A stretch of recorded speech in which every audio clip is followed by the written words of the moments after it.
Facilities managers and safety and security personnel try to have a plan for everything. But sometimes, all it takes is a lonely lover to play the wild card.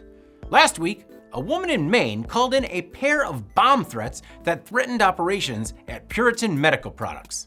The calls prompted the evacuation of 2 manufacturing plants.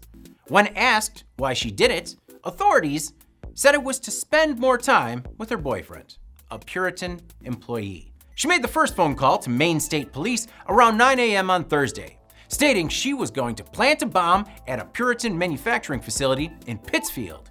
Then, she called back 2 hours later, upping the ante to 4 pipe bombs she said she planned to hide in the area. The Guilford, Maine-based company has a pair of facilities in Pittsfield that make swabs used for COVID-19 testing.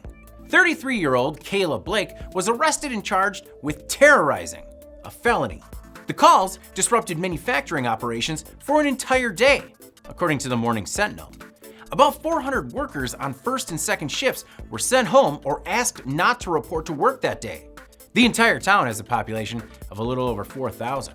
In October 2020, the company announced plans to build a second facility in the area to focus on COVID test swabs. The company also makes swabs used for cleanroom, diagnostic, environmental, and forensic applications. The story is reminiscent of the 57-year-old worker at the Navistar truck and van assembly factory in Springfield, Ohio, who was arrested for an ill-conceived April Fool's Day prank earlier this year.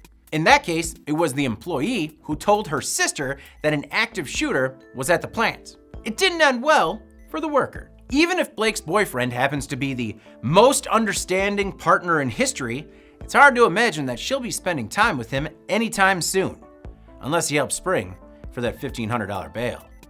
I'm David Manti. This is IN Now.